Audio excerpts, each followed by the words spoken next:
देखो, पिछली वीडियो में हमने कार्बोक्सिलिक एसिड कंप्लीट करा था। अब क्या करना है, एलिफेटिक एल्डिहाइड और कीटोन। ऐसे एलिफेटिक यौगिक जिनमें क्रियात्मक समूह क्या हो, CHO, या फिर जिनका समूह जो सूत्र हो, सामान्य सूत्र वो क्या हो, RCHO, वो क्या होंगे, एल्डिहाइड। कौन से, एलिफेटिक। एलिफेटिक का मतलब क्या होता है, खुली चेन से। तो खुली चेन में जैसे CH3, CH2, CHO, इस तरीके का होगा तो ये खुली चेन होगी। ठीक है। एरोमेटिक होती तो बेंजीन रिंग आती। बेंजीन रिंग कौन सी, ये इस तरीके से। तो जब इस तरीके से होगा तो ये एरोमेटिक होगा, और इस तरीके से होगा तो एलिफेटिक होगा। ठीक है। तो एरोमेटिक अभी नहीं पढ़ना, अभी क्या पढ़ना है, एलिफेटिक। ठीक है। तो एलिफेटिक एल्डिहाइड क्या होंगे, जिनमें खुली चेन हो।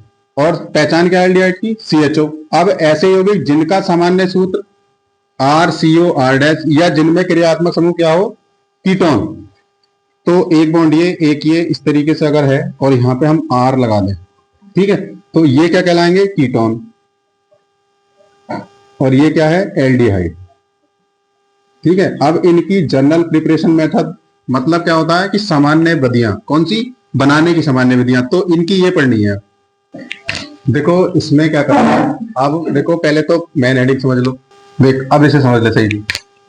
अब हमें इसमें क्या करना है, एल्डिहाइड यानी एलिफेटिक एल्डिहाइड और कीटोन बनाने की सामान्य विधियां। ठीक है।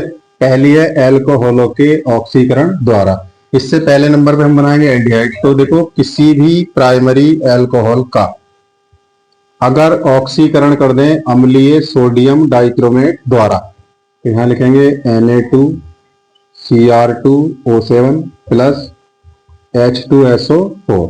ठीक है, अम्लीय सोडियम डाइक्रोमेट। तो इस किसी भी अल्कोहल का ऑक्सीकरण करते हैं तो एल्डिहाइड बनता है, ये बात याद रखनी है। ये हो जाएगा RCHO और प्लस यहां से निकल जाएगा H2O। ये क्या बना, एल्डिहाइड। ठीक है। अब दूसरी चीज जो हमारी है वो हमें क्या बनाना है, कीटोन।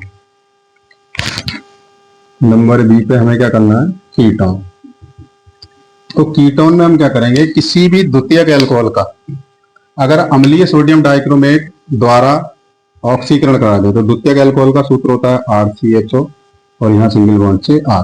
इसका अगर ऑक्सीकरण करा दें कैसे, अम्लीय सोडियम डाइक्रोमेट से, तो इसका क्या बन जाएगा, कीटोन। Na2Cr2O7 plus H2SO4। ठीक है। अब ये दोनों के दोनों H यहाँ से रिमूव हो जाएंगे, तो यहाँ पर बनेगा RCOR और प्लस यहाँ पे निकलेगा H2O। इस तरीके से क्या बनता है, कीटोन। ठीक। तो पहला मेथड हमारा क्या है, एल्कोहलों के ऑक्सीकरण द्वारा। एल्कोहलों का ऑक्सीकरण करेंगे तो हमने पहले नंबर पे क्या बनाया, एल्डिहाइड। एल्डिहाइड जब बनाएंगे तो एल्डिहाइड बनाने के लिए हमें क्या करना है, किसी भी प्राथमिक एल्कोहल का अम्लीय सोडियम डाइक्रोमेट द्वारा ऑक्सीकरण कर दें। तो जब ऑक्सीकरण करेंगे तो क्या बन जाएगा, एल्डिहाइड और प्लस जल। तो किसी भी प्राइमरी अल्कोहल का अगर ऑक्सीकरण करते हैं तो कंफर्म चीज है, एल्डिहाइड ही बनेगा। अगर कीटोन बनाना है तो कीटोन बनाने के लिए हमें कितने आर चाहिए, कम से कम दो आर के लिए हमें द्वितीयक एल्कोहल लेना पड़ेगा। तो किसी द्वितीयक एल्कोहल का अगर अम्लीय सोडियम डाइक्रोमेट द्वारा ऑक्सीकरण कराते हैं तो क्या बनता है, कीटोन। ठीक है। इसमें यह बात ध्यान से समझनी है। अब देखो क्या करना है, अब दूसरे नंबर पर आता है एल्कोहलों के डिहाइड्रोजनीकरण द्वारा। तो डिहाइड्रोजनीकरण का मतलब क्या होता है, किसी एल्कोहल की वाष्प को 300 डिग्री सी पर गर्म कॉपर पे अगर प्रवाहित कर दे तो वहां से हाइड्रोजन गैस निकल जाएगी और उसी का नाम क्या होता है, डिहाइड्रोजनीकरण। अब यहाँ पे हमें बनाना है एल्डिहाइड। तो कौन सा एल्कोहल लेना पड़ेगा, प्राइमरी एल्कोहल।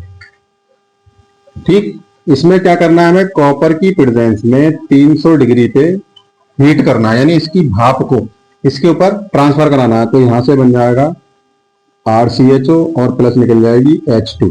ठीक है। ये क्या बना हमारा, एल्डिहाइड।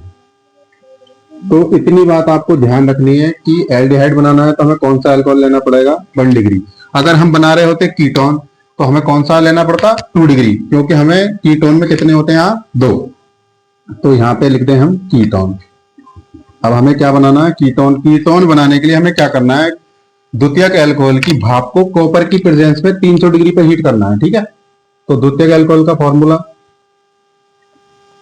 ये होता है। ठीक। अब यहाँ पे क्या करना है, कॉपर की प्रेजेंस में 300 डिग्री पर इसको हीट कराना है। तो ये दोनों H उड़ जाएंगे यहाँ से, तो यहाँ बनेगा RCOR और प्लस H2। इस तरीके से आपका ये बन जाता है कीटोन। ठीक है, आसान चीज है। देखो 3 नंबर का प्रोसेस क्या है, 3 नंबर की विधि, वसा अम्लों के कैल्शियम लवणों के शुष्क आसवन द्वारा भी हम दोनों चीजें बना सकते हैं। पहले एल्डिहाइड बना लें, तो जैसे इसमें कौन सा लें, तो एल्डिहाइड बनाना है तो इसके में हम ले लें फॉर्मेल्डिहाइड, मतलब फॉर्मिक अम्ल ले लें। यहाँ पे फॉर्मिक अम्ल का जब कैल्शियम लवण लेंगे और इसको हीट करेंगे तो ये इतना निकल जाएगा, देखो। ठीक है, तो यहां से आपका क्या बनेगा, HCHO और प्लस CaCO3, या हम ऐसे कर लें CH3COO CH3COO Ca plus HCOO HCOO। जब आप इसको हीट करोगे तो ये यहां से और ये इतना जो है टूट जाएगा। अब इसके साथ इसे लगा दें, CH3CHO बनेगा प्लस ये इतना क्या निकला, CaCO3। तो एक CaCO3 यहां से और एक यहां से कितने हुए, 2। अब अगर इसके साथ इसे जोड़ दें तो फिर से ये बन जाएगा, तो ये कितने बनेंगे, 2। तो ये प्रोसेस हमारा क्या हो जाता है, एल्डिहाइड बनाने का। देखो ये भी एल्डिहाइड है, CHO आ गया, ये भी एल्डिहाइड है, CHO आ गया। ठीक है, अब इसके बाद हमें बनाना है अब हमें कीटोन बनाना है। तो कीटोन बनाने के लिए देखो, फॉर्मेल्डिहाइड को छोड़कर किसी भी कैल्शियम लवण का अगर शुष्क आसवन कर देंगे तो कीटोन बन जाएगा। ठीक है, इसमें हम क्या नहीं ले सकते, फॉर्मेल्डिहाइड। तो देखो ये आपका यहां से ऐसे टूट जाएगा। अब इसके साथ इसे जोड़ दें तो बन जाएगा CH3COCH3 और प्लस निकल जाएगा CaCO3। ठीक है, तो ये क्या बना आपका, एसीटोन। एसीटोन भी क्या होता है, एक कीटोन। ठीक है, तो इस तरीके से आप कीटोन भी बना सकते हैं और क्या बना सकते हैं, एल्डिहाइड, इस वाली विधि से। ठीक है।